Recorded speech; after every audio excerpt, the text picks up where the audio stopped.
एक समय की बात है, एकदा हि विशालया चत्वारि ऋषयो अमलः सत्संगमार्थ समायातः ददृश तत्र नारदः। एक समय की बात है, विशालपुरी में नारद जी महाराज यात्रा कर रहे हैं।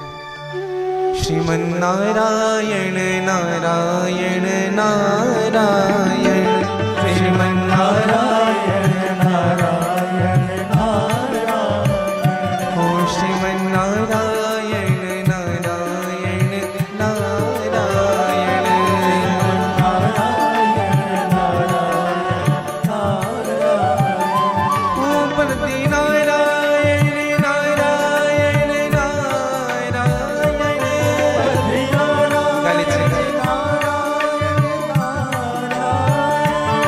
बद्री नारायण नारायण नारायण, बद्री नारायण नारायण, ओ श्रीमन्नारायण नारायण नारायण, श्रीमन्नारायण नारायण, ओ स्वामी नारायण नारायण नारायण,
नारद जी बाबा को देखे, किसने देखा? बोले विशालपुरी में नारद जी बाबा घूम रहे, नारायण नारायण नारायण।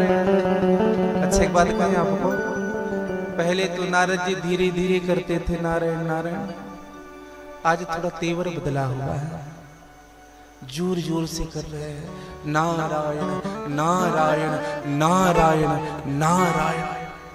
अच्छा आप देखेंगे, जब सब चीज ठीक रहता है ना तो बढ़िया भगवान का हे राम, और जब थोड़ा बिगड़ा हुआ हे राम होता है। डरा हुआ व्यक्ति ना भगवान का नाम जोर जोर से लेता है, दुखी व्यक्ति हे भगवान सब ठीक कर देना। अगरबत्ती की मात्रा भी बढ़ जाती है, दो ही जलाते थे पूरा मुट्ठी। अच्छा नारद जी बड़े डरे हुए हैं, दुखी हैं, और उसी रास्ते से गुजर रहे थे सनक सनंदन सनत कुमार जी। उन्होंने कहा कि महाराज क्या हुआ? कथम ब्रह्मदीनम मुखः कुतश्चिन्तातुरो भवान, त्वरितं गम्यते कुत्र कुतश्चागमनं तव। क्या हो गया महाराज? कथम ब्रह्मदीनम मुखः, हे हे ब्रह्मर्षि, हे देवर्षि, आपके मुख को देख करके ऐसा लग रहा है कि आप बड़ी दुखी हैं। हाँ, चेहरा कुमलाया हुआ दिख रहा है। क्या दुख है महाराज, बताइए ना। नारद जी ने कहा कि महाराज हम क्या कहें, मैं पृथ्वी पर गया महाराज, सर्वोत्तम मान करके पृथ्वी पर। सनक सनत कुमार ने कहा, बोले पृथ्वी पर कहाँ गए थे? नारद जी ने कहा, दिल्ली मुंबई नहीं गए थे घूमने के लिए। हाँ, कहाँ गए थे महाराज? मैं पुष्कर गया, प्रयाग गया, काशी गया, गोदावरी गया। पुष्करम च प्रयागम च काशी गोदावरी तथा। पुष्कर गया, प्रयाग गया, काशी गया, गोदावरी। मुझे शांति कहीं नहीं मिली महाराज, तीर्थ में भी शांति नहीं। मंदिर मंदिरे प्रति कर सौधा, मंदिर मंदिर प्रति कर सौधा, मंदिर मंदिर प्रति कर सौधा, मंदिर मंदिर प्रति कर सौधा। देखे जगत अगणित योधा, देखे जगत अगणित योधा, ओ देखे जगत अगणित योधा, देखे जगत अगणित योधा। मंदिर मंदिर प्रति कर सौधा। हनुमान जी महाराज जब गए लंका, सबको मंदिर कह रहे हैं। क्यों कह रहे हैं हनुमान जी महाराज? क्योंकि जानते हैं मेरी माँ जानकी यही है। अगर मैं स्थान को मंदिर ना कहूं, अगर उस स्थान पर मेरी माँ अगर होगी तो मेरी वाणी को दोष लगेगा। क्योंकि माँ जहाँ है वह मंदिर है। भक्ति जहाँ विद्यमान होता है वही तो मंदिर होता है। और भैया आज नारद जी ने सर्वोत्तम मान करके जब पृथ्वी पर आए, सबसे पहले गए महात्माओं के पास शांति मिलेगी, और वहां शांति नहीं मिली, क्रांति मच गई। हाँ, पाखंड नितरह संत, संत पाखंड में डूबे हुए। पाखंड किसे कहते हैं? पापस्य खंड पाखंड। जो पाप का ही खंड हो उनको ही पाखंड कहते हैं भैया। पाप का खंड का आशय क्या? ये हवेली किसकी है? त्यागी जी महाराज की। हाँ, त्यागी जी महाराज की हवेली बनी हुई है करोड़ों की। ये बच्चे किसके हैं? ब्रह्मचारी जी महाराज के। ये इतना हल्ला कहाँ मच रहा है? बोले मौनी बाबा के आश्रम। ये पाखंड नहीं तो और क्या है? एक बात कहें आप सबसे, पहले संत ना जितने त्यागी होते थे उतने श्रेष्ठ होते थे। आजकल हमारी दृष्टि बदल गई है, संत जितने वैभवशाली हैं उतने बड़े। पहले त्याग का सम्मान होता था, अब उनके वैभव का सम्मान होता है। हाँ। त्याग को कोई पूछता नहीं है भैया आजकल। आजकल वैभवशाली संत हो बस जीवन, वही श्रेष्ठ संत। और भैया आज नारद जी महाराज ने कहा कि महाराज संतों के पास भी मुझे शांति मिली है। फिर मैं गृहस्थ के पास आया तो वहां भी मुझे शांति मिली। गृहस्थ के पास शांति कैसे? बोले जब तक शादी नहीं हुआ तब तक माता पिता के अधीन, और जैसे शादी हुई पत्नी के अधीन। फिर पत्नी के सामने, पत्नी के ही सामने। एक व्यक्ति हमसे कह रहे थे कि महाराज जी हमने नाम सुना था बाली का। बाली के सामने जो भी जाता था उनकी शक्ति आदि क्षीण हो जाती थी। हमने कहा कहना क्या चाहते हो? हमें लगता है बाली ही घर बाली के रूप में आए हैं।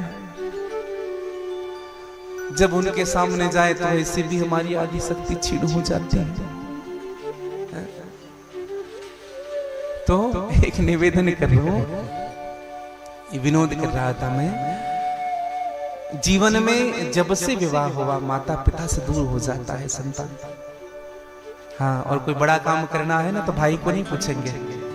भागवत लिखता है, शाल को बुद्धिदायक, साले साहब को बुलाएंगे ससुराल से, छोटे भाई को नहीं बुलाएंगे, बड़े भाई को नहीं पूछेंगे।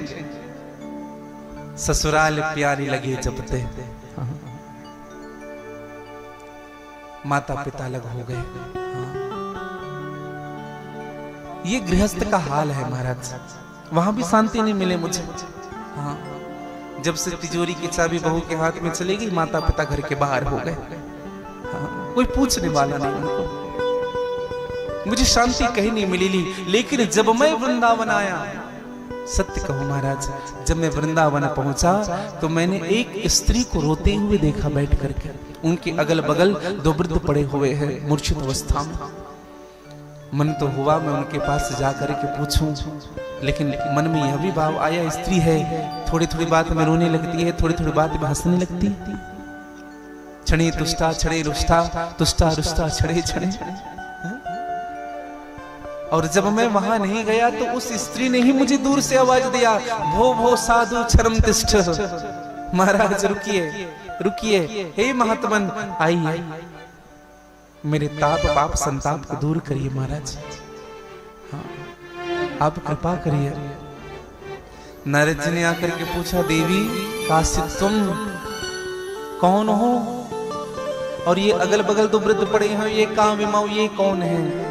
कहा, महाराज अहम भक्ति राता, मेरा नाम भक्ति है महाराज।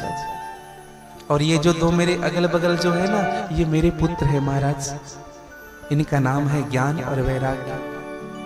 हाँ, तो कहा ये तुम्हारे पुत्र वृद्धावस्था में? कहा क्या कहूं महाराज, मेरा जन्म हुआ द्रविड़ देश में,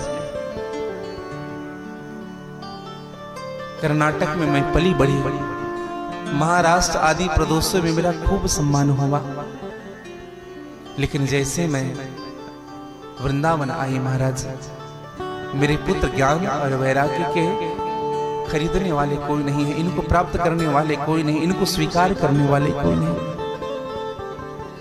नारद जी बात सुन रहे हैं और मुस्कुरा भी रहे हैं। नारद जी से भक्ति मैया ने पूछा कि मैं अपनी दुखड़ा आपके सामने बता रही हूँ और आप मुस्कुरा रहे हो। नारद जी ने कहा, देवी मैं इसलिए मुस्कुरा रहा हूँ, धन्यम वृंदावनम, धन्य है वृंदावन की भूमि, जहाँ आज भक्ति युवान है, आज भक्ति यवान है। युवा अवस्था में तुम हो, ज्ञान और वैराग्य नहीं, ये जर्जर भले ही हो गए हैं, लेकिन भक्ति आज भी नव यौवना है वृंदावन में। आप कभी ब्रजमंदिर जाइए भैया, आपको वास्तव में भक्ति की चेतनता आपको नजर आएगी वहां। हाँ, वृंदावन, और भक्ति नाचती है वृंदावन में। प्रेम पिपास देख निज प्रेमियों को, प्रेम का समुद्र सीमा तोड़ कर बहाया है। भावुक रसीले जन निराश न होंगे अब, कामना की पूर्ति हेतु कल्प तरु लगाया है। चिंतामणि चढ़ते चारु चादर बिछा है जहां, भ्रांति प्रतिभांति कुंज कुंज में सजाया है। भारत का भूषण तिलक तीनों लोकों का, भक्तों के वास है तो वृंदावन बसाया है। भक्तों के वास है तो वृंदावन बसाया है। बोले वृंदावन धाम की जय। भक्त जहाँ वास करते वही वृंदावन है भैया। और मैं तो कहूँ यह भिलाई बाजार भी वृंदावन ही बना हुआ है आज। ब्रजमंडल की सुगंध नजर आ रही है, सौंदर्य सी महक नजर आ रही है। जहाँ भक्त रहते हैं वही वृंदावन है। वृंदावन का मतलब क्या? वृंदावनम तुलस्या नाम वनम वृंदावनम। जहां तुलसी का वन है वह वृंदावन है। और स्पष्ट शब्दों में अगर आपसे निवेदन करूं तो वृंदावनम भक्त समूहा नाम वनम वृंदावनम, जहां भक्तों का समूह विराजित है वह वृंदावन है। आपके घर में अगर भक्त रहते हैं, आपके घर में अगर ठाकुर की सेवा हो रही है, भक्ति हो रही है, तो आपका घर वृंदावन है। भक्ति माँ को देख करके प्रसन्न हुए। भक्ति माँ ने कहा कि महाराज ये सब तो ठीक है, लेकिन दोनों पुत्र मेरे जर्जर अवस्था में हैं, आप कुछ करिए। नारद जी महाराज ने बहुत उपाय किया। हाँ, वेद पढ़े, पुराण पढ़े, उपनिषद पढ़े, लेकिन उनको चैतन्यता नहीं आई। आज नारद जी ने सनक कुमार से कहा कि महाराज आप बताइए मुझे करना क्या है। सनक कुमार ने कहा एक ही उपाय है। क्या उपाय है महाराज? सत्कर्म करो। नारद जी ने कहा यही उपाय तो आकाशवाणी ने मुझे बताया था, तो मैंने पूरे पुराण पढ़ दिए, पूरे उपनिषद पढ़ दिए, पूरे ग्रंथ पढ़ दिए। आप फिर से वही बात कर रहे हो, सत्कर्म करो। तो सत्कर्म करना क्या है यह भी तो बता दीजिए। तब सनत कुमार ने कहा सत्कर्म सूचको नूनम ज्ञान यज्ञ स्मृतो बुधे श्रीमद् भागवतः लापा सतु गीता सुखादिभि। श्रीमद् भागवत कथा पाठ करके कथा सुनाओ ज्ञान भक्ति वैराग्य को, उनकी मूर्छित अवस्था दूर होगी। आज नारद जी ने कहा कि महाराज कथा सुनाएं। बोले हाँ, कहाँ सुनाएं? अभी तो हम कहाँ हैं? बोले बद्रीनाथ में। बद्रीनाथ गए होंगे आप लोग? कौन कौन बद्रीनाथ गए? जो बद्रीनाथ गए आप गए हैं? और अच्छा एक बात बताएं आपको, बद्रीनाथ के नाम से अभी तो ठीक है, पहले बुखार आ जाता था। हाँ। पहले हमारी दादी जी बताया करते थे, जो बद्रीनाथ जाया करते थे ना, उनको तिलक विलक लगा करके विदा करते थे।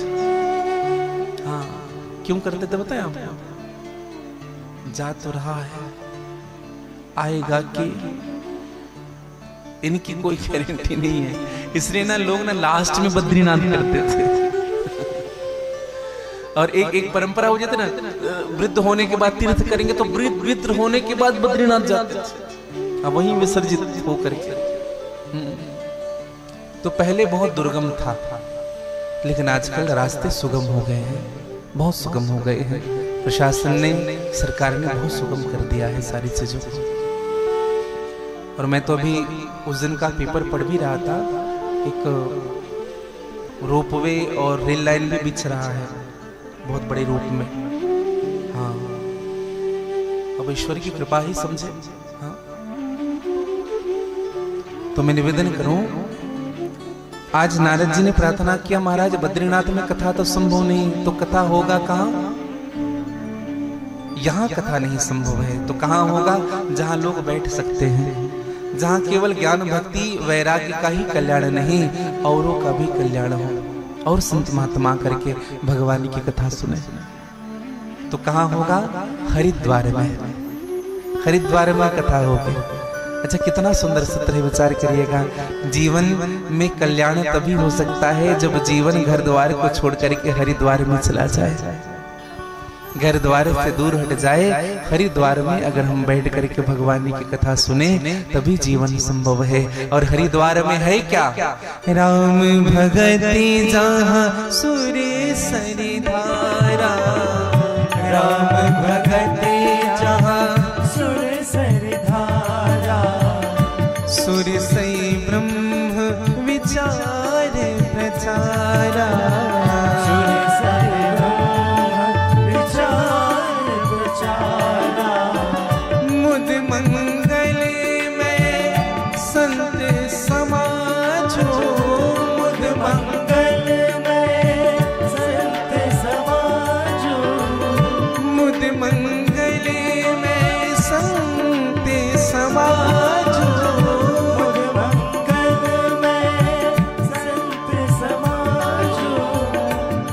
जग जंगम तीरथ राजो, जो जग जंगम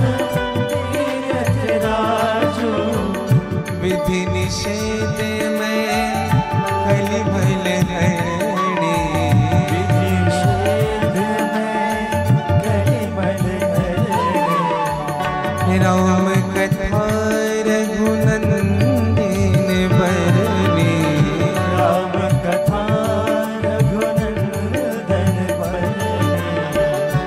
हरि हरि कथा विराजत बेनी, कथा विराजत बेनी। सुनत सकल मुद मंगल देनी, सुनत सकल मुद मंगल देनी, सुनत सकल मुद, सुनत सकल मुद, सुनत सकल मुद मंगल देनी, सुनत सकल मुद मंगल देनी। कहा राम भगति जहाँ, विचार करिएगा, सुनत सकल मुद मंगल देनी, कहाँ होगा मंगल?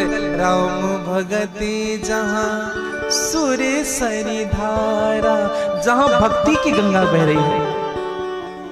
हाँ, जहाँ भक्ति प्रवाहित है, भक्ति प्रवाहित का जगह ठहरी हुई नहीं है, गंगा हरिद्वार में बह रही है। और जो बहता है ना भैया वही पवित्र होता है। हम लोगों ने पाठ पढ़ा था ना, बहता पानी निर्मला। हाँ, ठहरा हुआ ना, हाँ, बहता हुआ। संत के जीवन में भी ज्ञान हो, और ज्ञान कैसा होना चाहिए भैया? ज्ञान कैसे दे? बहते हुए दे, पवित्रता से दे। क्योंकि जोगी बहता रहे, जोगी रमता रहे, पानी बहता रहे, रमता जोगी बहता पानी। अगर ठहर जाओगे ना भैया,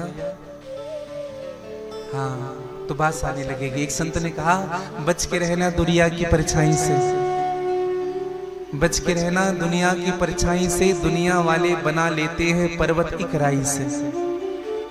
बहता पानी बन जाओगे, सदैव शुद्ध रहोगे, क्योंकि ठहरा पानी ढक जाता है एक दिन अपने ही काई से।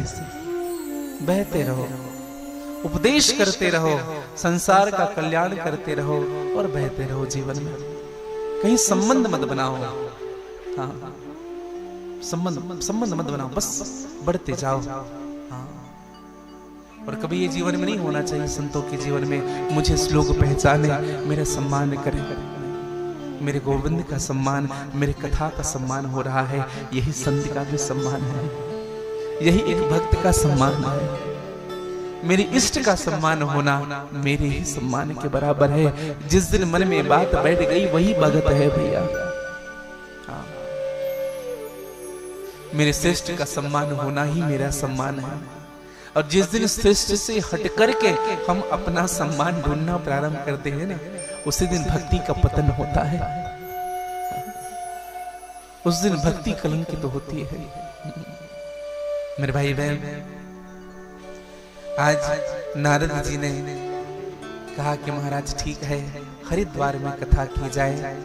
सनक सनंदन सनत कुमार के आसन लगाए गए, उच्च आसन व्यासपीठ बनाया गया। सन्मुख नारद ज्ञान भक्ति और वैराग्य को बिठाया गया। कथा प्रारंभ हुई। नारद जी ने बैठते ही प्रश्न किया, कहा कि महाराज कोई संत प्रवृत्ति का हो, कोई सत्कर्मी हो, कोई सज्जन हो, उनको परम पद मिल जाए, ये कोई बड़ी बात नहीं। क्या जिन्होंने जीवन भर पाप किया है, कभी पुण्य नहीं किया है, क्या उनको भी भागवत भगवान से उनके जीवन का कल्याण होता? नारद जी ने एक और प्रश्न किया, कहा कि महाराज जीते जी जिनका मुक्ति हो जाए, क्या मरने के बाद भी जो व्यक्ति मर जाता है उनका भी मुक्त भागवत कर देता है? कितना सुंदर बात कहा, और बड़ी सुंदर उत्तर दिया। सनक सनत कुमार ने कहा कि जो जीवन भर पाप किया हो, ये मानव पाप कृत सर्वदा सदा दरा दुराचारा रता विमार्ग का क्रोधाग्नि दाग्नि कुचलाष्टि कामनी, जो जीवन भर पाप किया हो, जीवन भर पाप में रत हो, और केवल मन से पाप नहीं किया, तो कायेन वाचा मनसा विपातकम, मन से, वचन से और कर्म से पाप किया, उनको भी भागवत की कथा तार देती है। नारद जी ने कहा हमारे जैसा कौन है, जल्दी बताइए ना। तब नारद जी के सन्मुख सनक सनंदन सनत कुमार कहने लगे, तुंगभद्रा नदी के किनारे एक उत्तम नगर था, बड़ी प्रसिद्ध कथा है। वहां एक ब्राह्मण रहता था, आत्मदेव। उनकी पत्नी थी जिनका नाम था धुंधली, जिनके संतान नहीं थे। धुंधली का स्वभाव भी धुंधली नाम की तरह ही उनका स्वभाव था। हाँ, छल करती थी अपने पति से। हाँ, आसपास जो बच्चे आ जाते थे घर के अंदर उनको भगाती थी, मारती थी। किसी बच्चे से स्नेह नहीं था उनको, प्रेम नहीं करती थी। हाँ, और जो बच्चों से प्रेम ना करे ऐसी स्त्रियां ही तो धुंधली है। हाँ, किसी किसी को देखना, कई माताओं को ऐसा पीटती है भैया, देखने में दया आती है। ऐसा लगता है कि भगवान इनका हृदय कैसा होगा। हाँ, इतने भी पिटाई ठीक नहीं है। आप जितनी पिटाई करोगे ना, बच्चा और ढीठ होता जाएगा। समझाइए बच्चे को। हाँ, समझाइए, ऐसा नहीं। हर चीज चिल्ला करके नहीं होता, हर चीज ठीक बच्चे को। अच्छा, मैं तो कहूँ बच्चे का निर्माण ना बचपने से ही करना प्रारंभ करिए। मिट्टी है, जैसा ढालोगे वैसा होगा बच्चा, जैसा बनाओगे। वो माता पिता के ऊपर डिपेंड होता है। हाँ, बच्चे को देख करके पता चलता है इनके माता पिता कैसे होंगे। हाँ, बच्चे के व्यवहार से पता चलता है। एक संत तो यहाँ तक से कहते हैं, किसी के घर जाओ ना तो घर के नौकर से मिल लो, पता चल जाएगा घर का मालिक कैसा होगा। सबसे मिलने की जरूरत नहीं पड़ती, एक सदस्य से मिल करके पूरे घर का रहस्य पता चल जाता है। इनकी रहनी कैसी है, इनका खानपान कैसा है, इनका व्यवहार कैसा है। तो मैं निवेदन कर रहा था, वह जो ब्राह्मण था उनकी पत्नी बड़ी क्रूर स्वभाव की थी, धुंधली, और खूब बनावटी बनावटी बात करती थी। बंगाली में कहावत, अति भक्ति चोरे लक्षण। जो बहुत राग लंबा लंबा करके जो बात करे ना, वैसे लोगों से बच के रहना चाहिए, वो लोग बदमाश होते हैं। किसी किसी का स्वभाव होता है, ऐसी सहानुभूति दिखाएंगे आपकी ओर, ऐसा है जैसे दुनिया में उनसे अधिक प्रेम आपसे कोई करता ही नहीं। हाँ, ऐसी सहानुभूति। हाँ, धुंधली की जो पति है आत्मदेव, एक दिन मन में विचार करने लगे, संतान नहीं, मुझे अग्नि कौन देगा। एक दिन रास्ते से गुजर रहे थे तो कुछ लोगों ने उनको कहा कि अरे इस ब्राह्मण को मुख देखना पाप है, निपुता है ये। बगल वाले ने कहा इनके बारे में अधिक नहीं जानते तुम, इनके भी संतान नहीं, इनके घर जितने गाय लाया करते हैं ना गौ माता, वह भी बांझ हो जाती है, उनकी भी संतान नहीं। हाँ, इनके घर दोष भरा पड़ा हुआ है। बड़ा दुखी हुआ ब्राह्मण, चला गया घर छोड़ करके। रात्रि के 12 बजे पत्थर की शिला पर बैठ करके विचार कर रहा है, अब जीवित नहीं रहूंगा। भगवान को दया आई, किसी संत को जीवन में भेजा। संत आए, संत ने कहा महाराज क्यों शांत बैठे हो, क्या सोच रहे हो। ब्राह्मण ने कहा कि महाराज क्या कहूं महाराज। कहा कि सविस्तार से बताओ, समस्त दुख से कारणम, तुम्हारे दुख का कारण बताओ।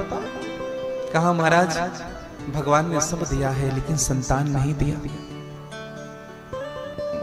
हमें लगता है महाराज हमारे जो तर्पण है, हमारे जो दान है ना, पितर भी स्वीकार नहीं कर रहे हैं। एक बात जरूर ध्यान रखिएगा मेरे भाई बहन, जिस घर में जिस परिवार में संतान नहीं हो रहा है उनको पितृदोष की पूजा जरूर करानी चाहिए। हाँ। यह जरूर दिखाइए किसी अच्छे ज्योतिषाचार्य से जो ज्ञान रखते हैं। पितृदोष की शांति पहले कराए, भगवान से प्रार्थना। पितरों के आशीर्वाद से हमारा परिवार फलता और फूलता है। हाँ, पितरों के आशीर्वाद से। और एक विशेष निवेदन करूं, अभी जो पितृपक्ष गुजरा है, 15 दिनों तक का जो पितृपक्ष होता है 16 दिनों तक, है ना, प्रारंभ से लेकर के लास्ट 16 दिनों तक। ये जो 16 दिन है ना भैया, ये पितरों के 4 मिनट के बराबर होता है। मृत्युलोक के 16 दिन, पितृलोक के 4 मिनट। तो पितृ जो होते हैं ना, उनको 4 मिनट की छुट्टी मिलती है भगवान से। जाओ अपने परिवार को देख करके आओ, और आते तो 4 मिनट के लिए ही है, वहां से वहां का 4 मिनट, यहाँ का 16 दिन। इसलिए कहा जाता है जो खिलाओगे वो सीधे सीधे प्राप्त करते हैं। दान धर्म दक्षिणा खूब करो पितरों के नाम से, खूब संतुष्ट होते। ऐसे तो वहां से देख नहीं, पास में आकर के देखते हैं, अच्छा मेरी नाम से। पितृपक्ष में घर में ना लड़ाई झगड़ा नहीं करनी चाहिए। पितर देखते हैं, खूब धर्म करना चाहिए, रामायण गीता भागवत करनी चाहिए। अभी श्री राधे निकुंज आश्रम में अभी श्रीमद् भागवत कथा का पाठ हुआ। ऐसे तो प्रत्येक वर्ष का नियम श्री राधे निकुंज आश्रम में पितृपक्ष में 9वीं तिथि से पाठ प्रारंभ होती है, और पितृमोक्ष के दिन इनकी पूर्णता होगी। हर वर्ष होता है। जो कराना चाहते हैं, जो कराते हैं, वो पहले से सुनिश्चित करते हैं स्थान, फिर पितृ पक्ष में उनके माता पिता के नाम से या उनके पितरों के नाम से पाठ होती है, और भागवत कराने का ही फल मिलता है, भागवत की पाठ कराने से। तो मैं निवेदन आप सबसे कर रहा था कि उस ब्राह्मण को खूब समझाया, कहा महाराज तुम पुत्र के लिए रो रहे हो? एक बात बताओ, बेन के कितने पुत्र थे? राजा बेन के एक पुत्र था। राजा अंग के पुत्र थे बेन, और बेन बड़ा दुष्ट था। एक पुत्र वाला राजा अंग भी खूब रोया, मेरा संतान क्यों हो गया। सगर के कितने पुत्र थे? राजा सगर के 60,000। उनको भी पुत्र सुख मिला। एक बात बताएं आपको, 6 चीजें ना जीवन भर रुलाती है। को ग्रामवास, एक बड़ा सुंदर सूत्र है, को ग्रामवास कुलहीन सेवा, को भोजनम क्रोधमुखी च भार्या, मूर्खस्य पुत्रो विधवा च कन्या, बिना अग्निना सट प्रदेन कायम। कुग्रामवास, बुरे गांव में बसने से बड़ा दुख मिलता है, समझिएगा। बुरे गांव में बसना, पड़ोसी अच्छा नहीं है। हाँ, आप कितना भी सत्कर्म कर रहे हो, कितना भी धर्म कर रहे हो, कितना भी दान कर रहे हो, कितने भी संतों की सेवा कर रहे हो, गांव वाले नहीं समझ पाएंगे आपको कभी। तब दुख होता है। कुग्रामवास, ऐसे ग्राम में बसना। कुलहीन सेवा, जिनके कुल में कोई नहीं है उनकी सेवा करना, ये दुख है, ना करें। कुलहीन सेवा। कुभोजनम, कुभोजनम अर्थात जहां भोजन नहीं करना चाहिए, हम जबरदस्ती व्यवहार निभाने के लिए कर रहे हैं। हम जानते हैं इनके किचन में मांस बनता है, लेकिन फिर भी कहा महाराज एक गिलास पानी पी लो, और हम ये कुभोजन है। हाँ, बुरा भोजन जो नहीं खाना चाहिए वो भी हम स्वीकार कर रहे हैं। क्रोधमुखी च भार्या, पत्नी तो है लेकिन खूब क्रोध करती है, समझती नहीं है। हाँ, आपकी बातों को वो नहीं समझ पा रही, बिना कारण के अकारण आप पर क्रोध करती है। 5वां, मूर्खस्य पुत्रो, पुत्र है लेकिन मूर्ख है। देखो, जिनके संतान नहीं होते ना, वो भगवान से प्रार्थना करते, चलो प्रभु आपकी यही इच्छा है तो क्या कर सकते हैं। और जिनके संतान हो गए 4, 5, 7 महीने रहने के बाद चले जाते हैं, 4, 5 साल विचार करते हैं, भगवान आपने एक दिया था ले लिया, फिर विचार, फिर कॉन्स्टेंट हो जाते हैं, फिर से नियत बन जाते हैं, फिर से उधर से दिमाग हटा लेते हैं। लेकिन जिनका संतान हो गया, दुष्ट हो गया, मूर्ख हो गया, जीवन भर रुलाता है, माता पिता को बार बार सुनना पड़ता है। फिर माता पिता क्या कहते, संतान ही नहीं रहता तो अच्छा था। यह है मूर्खस्य पुत्रो, और छठवा है विधवा च कन्या। एक पिता के लिए सबसे बड़ा दुख यही है कि उनकी बेटी तो है लेकिन उनका जमाता नहीं है। बेटी है लेकिन बेटी विधवा है। एक पिता के लिए इससे बड़ा दुख नहीं हो सकता कुछ भी। ये 6 जीवन भर हमको दुख देता है। और आज खूब समझाया, कहा कि तुम्हारे संतान नहीं है, भगवान को संतान बना ले। आत्मदेव ने कहा कि महाराज मुझे उपदेश नहीं चाहिए, मुझे या संतान दे दो या मुझे मृत्यु दंड दे दो। और मेरे भाई बहन, संत को बड़ी दया आई, क्योंकि संत का हृदय मक्खन के समान होता है। संत ने फल दिया, जाओ अपनी पत्नी को खिला देना। आत्मदेव ने ला करके उस फल को अपनी पत्नी को दिया। आप सबको कथा विदित है, धुंधली ने फल नहीं खाया। उनकी सहेली ने कहा, बोले फल नहीं खा रही हो? बोले नहीं, मुझे गर्भवती नहीं होना, अगर गर्भवती हो जाऊंगी तो मेरा चेहरा कुरूप हो जाएगा। आजकल भी देखेंगे कई स्त्रियां ऐसी हैं जो बच्चे को जन्म देती है, अपना दूध नहीं पिलाती, बोतल का दूध पिलाती है। और हम कहेंगे फिर माँ का भगत निकले बेटा। जिनका दूध पिएगा उन्हीं का भगत निकलेगा। शुरू से बोतल मुंह में टिका दिया तो बोतल का ही भगत निकलेगा। और हम कहेंगे बेटा बोतल लेकर के, फिर हमने ही प्रारंभ किया है, हमने ही पहल किया है। हाँ, निवेदन करो, प्रेम हमसे होता है।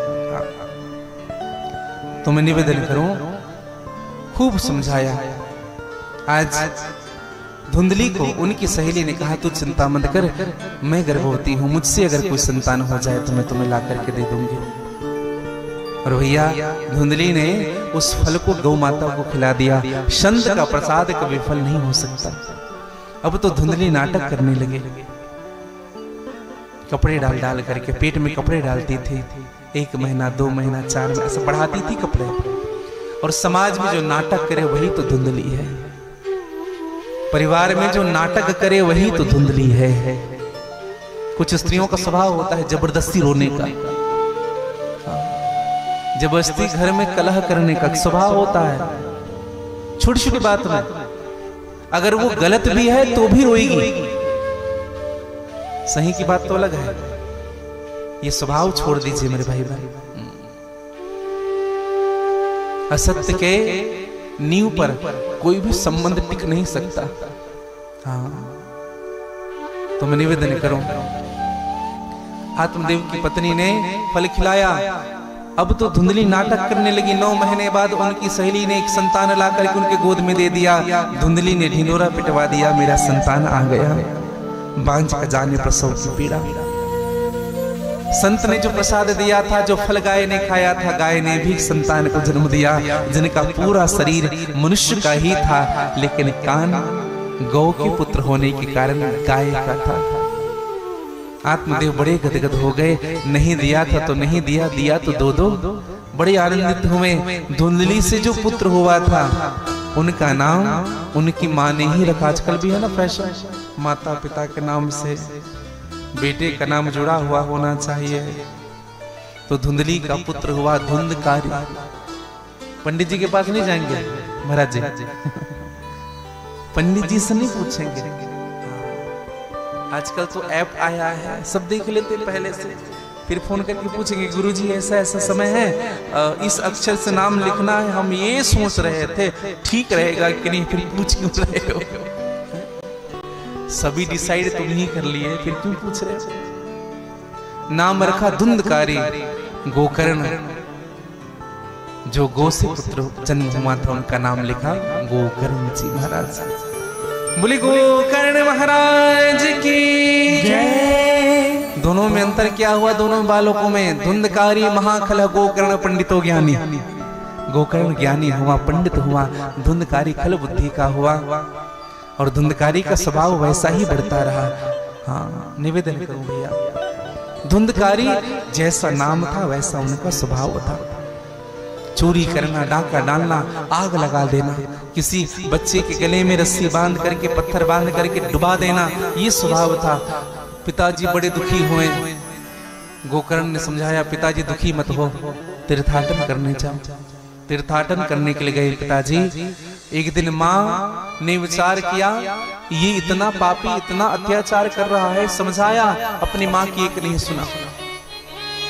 हाँ, उनकी माँ सह नहीं पाई भैया अपने पुत्र के पाप कर्म, और एक दिन कुएं में कूद करके जान देते। गोकर्ण भी नहीं रुका। जहां कलह होती है उस स्थान पर सज्जन नहीं रुकते हैं। सज्जन को तो शांत प्रिय है। चले गए गोकर्ण जी महाराज गया जी में। गया जी में पता चला, गांव का कोई व्यक्ति मिला, कहा महाराज हमें ऐसा लगता है अब आपकी माँ भी नहीं रही, हमें लगता है धुंधकारी भी आजकल नहीं रहा। गोकर्ण जी महाराज घर आए। घर में आकर के रात्रि में विचार कर रहे हैं, मैं अपने भाई की मुक्ति कैसे करूं, मैं अपनी माता पिता की मुक्ति कैसे करूं, अब तो मैं अकेला हूं। 12 बजे जग रहे हैं गोकर्ण जी महाराज।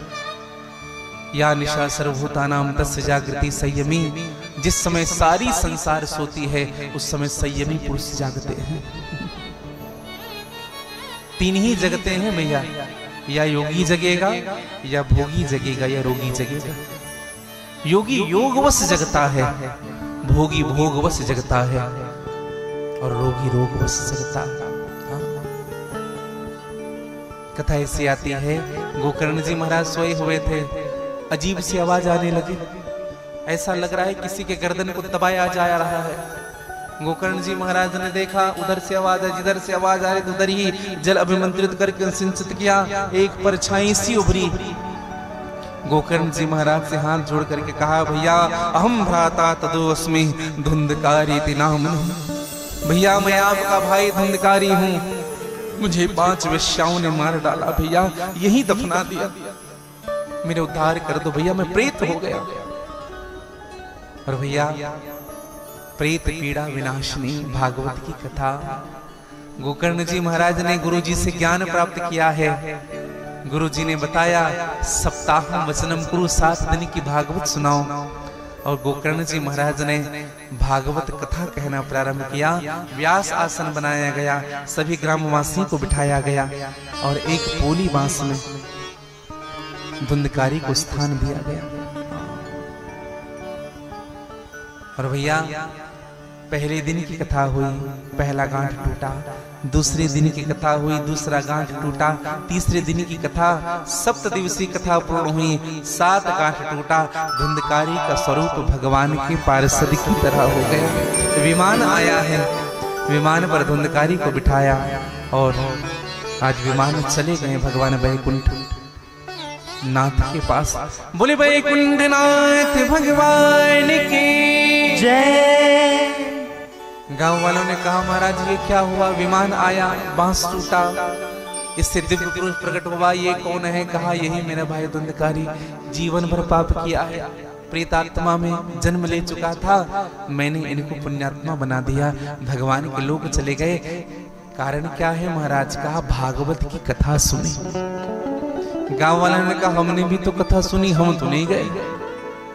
कहा कि तुमने वैसी कथा नहीं सुनी जैसा सुनना चाहिए। और भैया कथा सुनना कैसे चाहिए? हमको अगर फल प्राप्त करना है, सबसे पहली बात कथा श्रवण करने का नियम है निराहार रहना।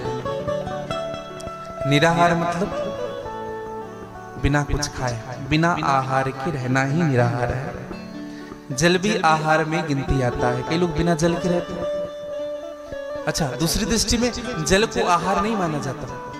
कौशिक जी, जल को आहार मान भी सकते हैं, नहीं भी मान सकते हैं। आप देखेंगे लोग एकादशी का पारण जब करते हैं तो जिनको यह पता नहीं है कि त्रयोदशी कब लग जाएगी, तो उनको चाहिए एकादशी के दूसरे दिन शरणामृत के साथ तुलसी का दल स्वीकार करें, जिनको हम पारण भी कह सकते हैं और दोष भी नहीं लगेगा, समझिएगा। इसलिए शरणामृत प्रतिदिन लेना चाहिए। तो निराहार रहे सबसे पहली बात। अगर निराहार नहीं रह पा रहे हैं तो फिर फलाहार करें। जो यजमान है परीक्षित, आप सबको तो आवश्यक है, ऐसे तो सबको रहना चाहिए जो भागवत की कथा को नियमित श्रवण करना चाहते हैं। या निराहार रह करके करे या फलाहार रह कर करे, फल खा करके करे। किसी ने पूछा, बोले महाराज फल से भी काम नहीं चलेगा तो संत ने कहा अगर निराहार नहीं रह सकते, फलाहार नहीं रह सकते तो फूलाहार रहो। फूलाहार मतलब समझ गए ना, पेट भर के खाओ, लेकिन उतना खाओ यहां बैठ करके नींद ना आपको आए, मुंह ना खुले, उतना ही खाओ। भोजन उतना करना चाहिए जिनसे भजन हो पाए।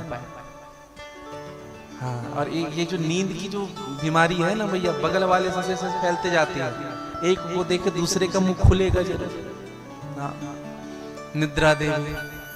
इसलिए जीवन में ना जब हम कथा में बैठे तो दो चीजों का ध्यान रखें, एक राजा जो भागे ना और एक रानी जो आए ना। अब आप कहेंगे महाराज जी कौन सा राजा जो भागे ना? बोले मन राजा, ये ना भागे और निद्रा देवी रानी ये कहीं प्रवेश न कर जाए, ये दो से बच करके रहे। तो कथा श्रवण कराया गया, सभी ग्रामवासियों को कहा कि महाराज हम भी कथा श्रवण करना चाहते हैं, और एकाग्र भाव से ग्रामवासियों ने भी कथा श्रवण किया। और जैसे कथा पूर्ण हुआ 7 दिन की, सभी ग्रामवासियों के लिए विमान आया है। भगवान ने वैकुंठ से विमान भेजा और सभी उस विमान पर विद्यमान हुए और चले गए सभी वैकुंठ लोग। बोले वैकुंठनाथ भगवान की जय। इधर वैकुंठ सभी विमान पर बैठ करके गए। इधर जैसे कथा पूर्ण हुई है, सनक सनंदन सनत कुमार ने कथा पूर्ण किया है। भक्ति की दशा क्या है? भक्ति सुतो तो तरुणों गृहीत्वा। भक्ति के जो सूत थे, ज्ञान और वैराग्य जो पुत्र थे, वह तरुण हो गए, यह युवान अवस्था को प्राप्त कर। भक्ति सुतो तो तरुणों गृहीत्वा प्रेमैक करुणा सहसा विरसासित। श्री कृष्ण गोविंद हरि मुरारे नाथे नामानि मुहुंदन्ति। बोले भक्ति मैया की जय। भक्ति मैया नाचने लगे। और भैया प्रहलाद जी महाराज जैसे ही भागवत पूर्ण हुआ है, प्रहलाद जी महाराज उठ करके ताल पकड़ लिए, ताल बजाने लगे। उद्धव जी महाराज विजय घंट बजाने लगे, नारद जी वीणा बजा रहे हैं, अर्जुन ने राग छेड़ा, अर्जुन ने राग छेड़ा है, इंद्र ने मृदंग बजाया, सब देव जय जयकार करने लगे। बोले भागवत भगवान की जय, भक्तवत्सल भगवान की जय। बिगड़ी बन गई भैया सबकी। भागवत की सन्निधि में जीवात्मा भी तर जाता है, प्रेतात्मा भी तर जाता है और अमलात्मा भी तर जाता है। इसलिए आपकी भी बिगड़ी और हमारी भी बिगड़ी 7 दिन में बन जाएगी।